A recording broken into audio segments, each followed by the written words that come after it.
Hello everyone and welcome to the Green Man channel. Hope you're doing good and well. So following on from my top 24 albums of 2024, it's now time for me to share my top 5 EPs from this past year.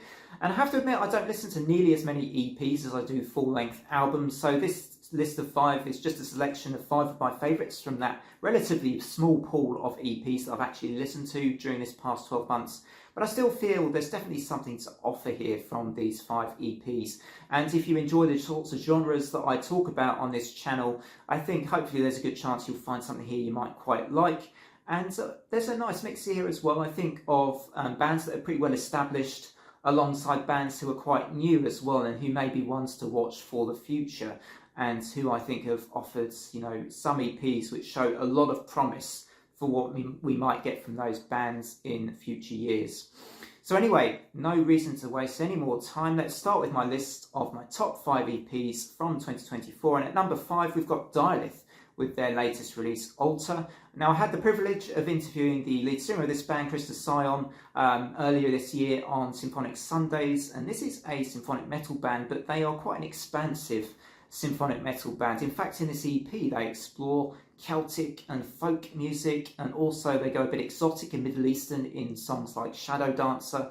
And I have to say, I think that could be a real strength of this band in the future, the fact that they don't know any limitations, or they're able to really push themselves when it comes to different musical styles. So we could have something really, really intriguing, I think, from this band in the future. This is a very promising EP from this year. And as I say, it was an absolute privilege to get to talk to Krista earlier on in 2024. So yeah, just very much looking forward to what Dilith have to offer us in the future after this Altar EP. Coming in next at number 4, we got Sylosis with their latest release, The Path. And I thought A Sign of Things to Come was pretty good, actually, pretty solid. But I still feel like Sylosis, there is more to them and more to Josh Middleton's talents as a guitarist and musician.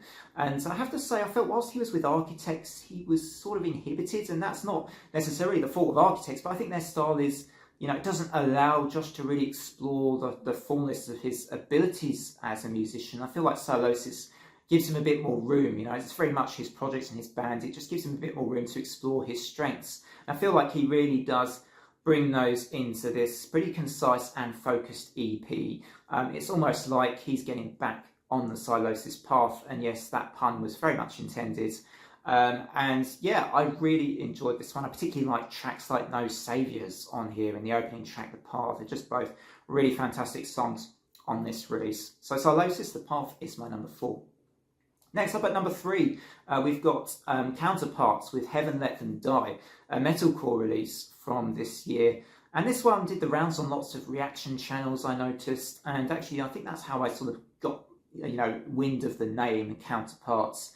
And my first experience with this band, so I really enjoyed the sort of 16 minutes non-stop explosive array of metalcore that this band offered us. There was just sort of no hanging around. It was, well, from the word go with Martyr Left Alive, an absolute sort of rip snorter of 16 minutes of just blast and breakdowns, but a good little variety of what they were doing and tempo changes as well. And I just thought it packed a lot into that 16 minutes. And therefore, it was an impactful, effective 16 minutes rather than just being sort of, just standard generic metalcore. And I really enjoyed this little ride of an EP from Counterparts, particularly liked No Lamb Was Lost on this particular release. Now, next up at number 2. Now, you might have noticed in my list of 24 albums from the year that there was no shoegaze or dream pop in sight, which is very unusual for me. Normally, there is at least one shoegaze or dream pop album that appears on that list and gets me excited. But this year, there was nothing. And I have to admit, that's probably because I just didn't discover a lot that I really, really enjoyed.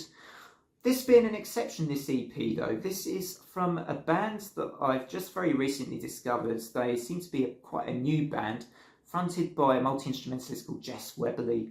They're from the West Midlands in the UK, and they are called Grey Wave. And this is their release, Dancing in the Dust, rather.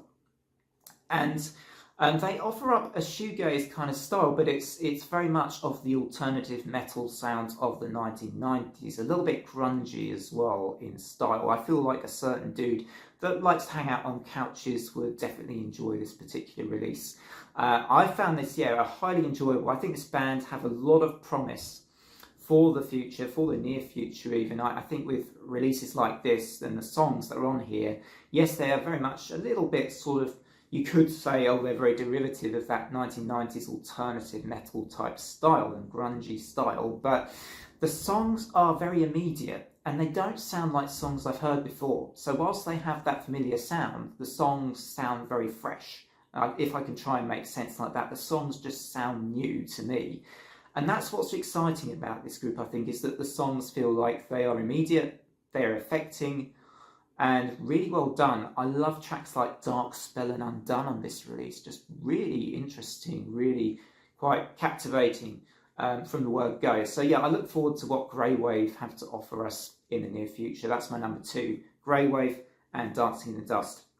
Coming in as my number 1 EP from 2024, and perhaps this isn't a surprise given that this band also had my number 1 full-length album in 2022 with Metanoia, and this is Persephone with Lingua Ignota, Part 1.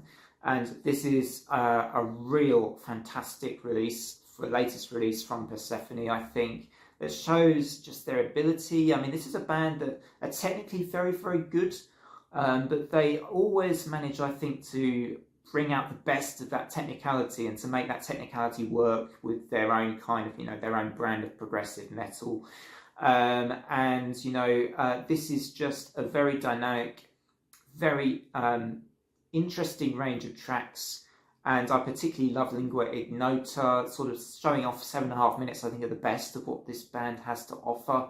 And it's another one of these I'm going to say this word again, it's a focused kind of EP from Persephone, and I really like these boys from Andorra. They're just not slowing down. They just keep putting out really good stuff time and again, and I think they've done it once again in 2024 with this shorter release, but no less good, I think, and that's why it's my number 1 EP from this past year. So thanks very much, guys, for watching. Hope you enjoyed this list, and until the next list this festive season from me, it's bye for now.